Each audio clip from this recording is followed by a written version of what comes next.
Uno. Buenas noches, profesora Giseli Patiño. El día de hoy vamos a hablar acerca del caso de estudio. Eh, Vamos como parte introductoria. Como parte introductoria, eh, hablar acerca del acto de corrupción, acerca de el señor, el exalcalde Alfredo Segarra Tejada. La corrupción ha sido algo que nos ha afectado mucho tanto en la democracia como a la justicia y la moral en nuestra política, en este contexto, en este presente informe. Vamos a hablar acerca del acto de corrupción que ha sucedido con el señor Alfredo Segarra, la ciudad de Arequipa, en la que se ha habido involucrado en la expropiación de algunos terrenos y que se ha visto también involucrado con algunas mafias. Para poder abordar este caso de una perspectiva completa dentro del estudio de la filosofía, nos vamos a apoyar en base a los filósofos como son Sócrates, Platón, Aristóteles, Kant, quienes a lo largo de toda esta historia eh, han reflexionado sobre la relación que existe entre la ley, la moral y la política. Entonces, el propósito de este informe es ofrecer una propuesta de solución integral. Vamos a darle siguiente, por favor, la siguiente diapositiva. ¿Sí? Avanzamos a la siguiente. El propósito de este informe es poder ofrecer una propuesta de solución integral para, de esta manera, poder abordar la corrupción en nuestro país, tomando en cuenta las lecciones de la filosofía y del pensamiento jurídico, así como las realidades políticas del país.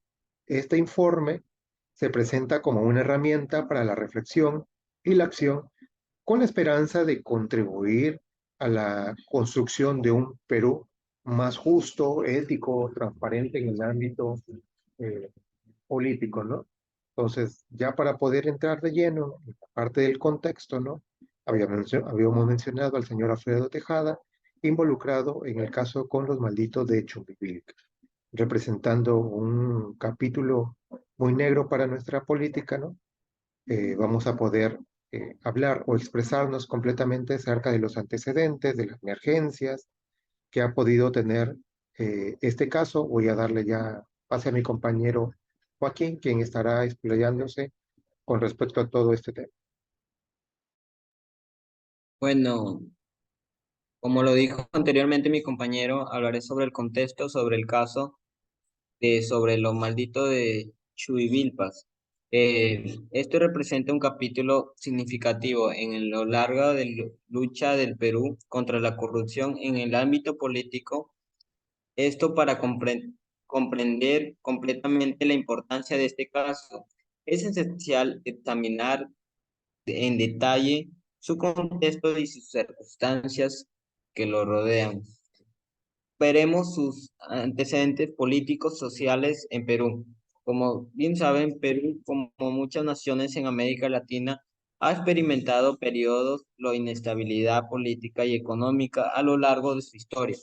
Durante décadas del país enfrentó desafíos relacionados con la pobreza, la desigualdad y la corrupción en sus instituciones gubernamentales. Estos ¿cómo se llama? Problemas socavaron la confianza de la ciudadanía en sus líderes políticos y contribuyeron a un clima de descontento. Hablaré sobre las emergencias de corrupción como problema destacado. Como bien saben, en las últimas décadas la corrupción se ha convertido en un problema particularmente destacado en la vida política peruana. Casos emblemáticos como el escándalo de corrupción de Odebrecht, en el que funcionarios gubernamentales y empresarios fueron acusados de aceptar sobornos millonarios, sacudiéndonos al país y nos llevaron a la destitución de varios presidentes.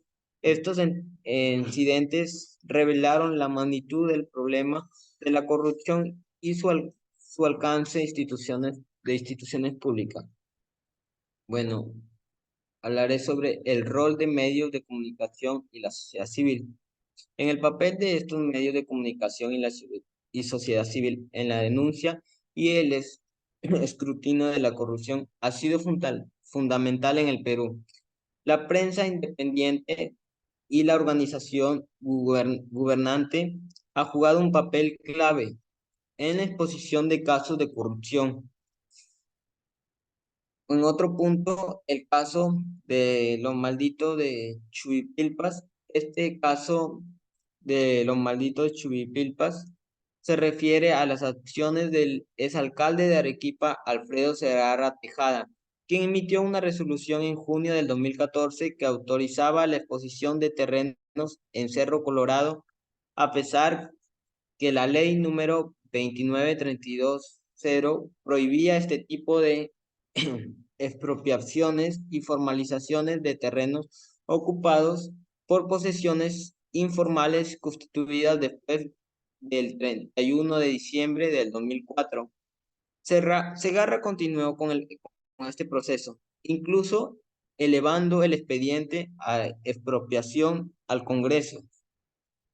La acusación en su contra incluyó la presunta recepción de beneficios económicos de William Merma Valencia, presidente de la Asociación de Vivienda de Jardines de Chachani, la cual estaba involucrada en la ocupación ilegal de terrenos. El resultado del junio fue condena de Segarra porque, por cohecho pasivo propio en agravio del Estado y la imposición de una pena suspendida de 5 años con reglas de conducta que incluyen la prohibición de ejercer cargos públicos o su profesión médica en instituciones públicas. En otro punto tenemos el impacto político y social. Este caso no solo ha tenido implicaciones legales para Segarra, sino también un impacto significativo en la percepción de la corrupción en la política peruana. La inhabilitación de por vida de Segarra para ocupar cargos públicos o ejercer en su profesión médica en el ámbito estatal marca un precedente importante en la lucha contra la corrupción en el país. La sociedad peruana se encuentra en un punto de inflexión exigiendo transparencia y rendición de cuentas a sus líderes políticos. En otro punto tenemos Sócrates, la desobediencia lo que nos dice Sócrates sobre la desobediencia a las leyes injustas. Para entender la perspectiva de Sócrates sobre la desobediencia a las leyes injustas y su aplicación al caso de Alfredo Segarra Tejada, es fundamental explorar la filosofía socrática y su relación con la moral y la política.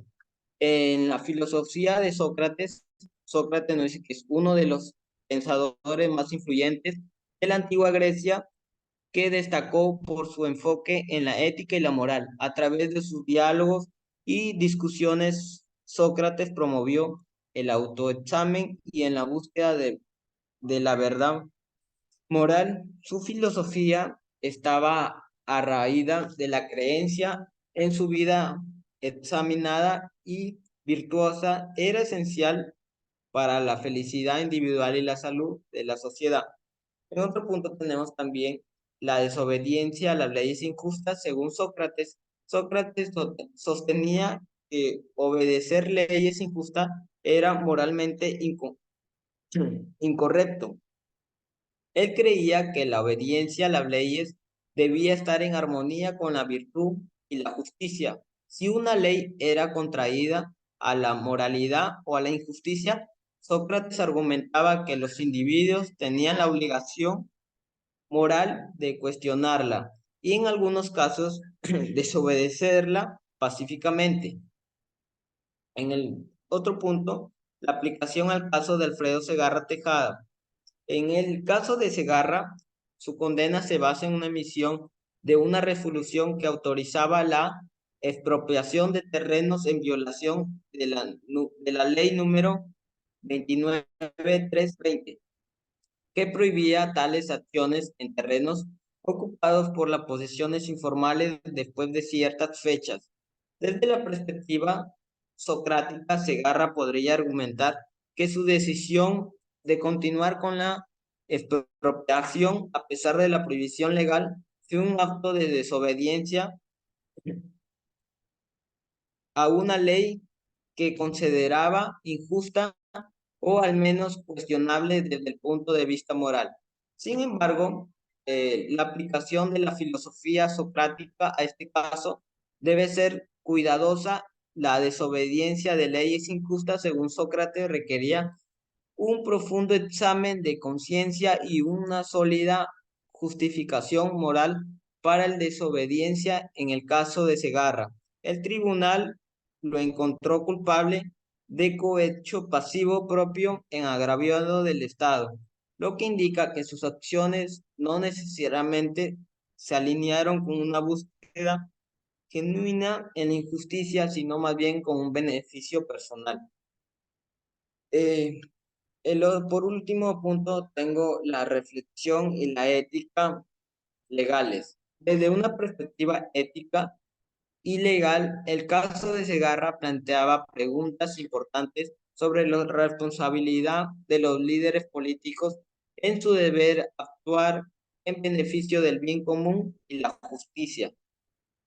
Los defensores de Segarra podrían argumentar que su intento de expropiación podría haber tenido una injustificación moral como la necesidad de promover viviendas a personas necesitadas.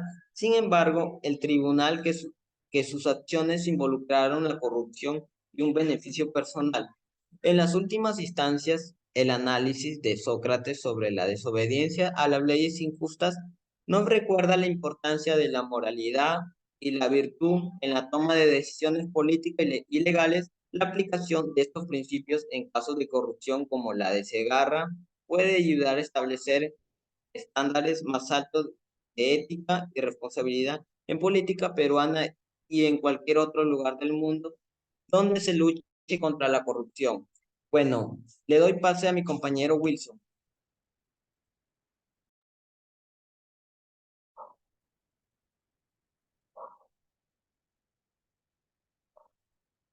Bueno, yo voy a dar las propuestas. Propuesta de solución. Basándose en los análisis previos inspirados en la filosofía de Sócrates, Platón y Aristóteles, el contrato social, Hobbes, Locke y Rousseau y Kant, podemos elaborar una propuesta integral para abordar la corrupción en Perú. Esta propuesta se centra en medidas legales, éticas y políticas que pueden prevenir futuros casos de corrupción y promover una gobernanza más ética y justa. Fortalecimiento de la ética y la educación cívica. Transparencia y rendición de cuentas, reformas legales, protección de denunciantes, ética en la formación de líderes políticos. No a la corrupción. Monitoreo y evaluación, participación ciudadana, ética en la empresa privada y concienciación pública.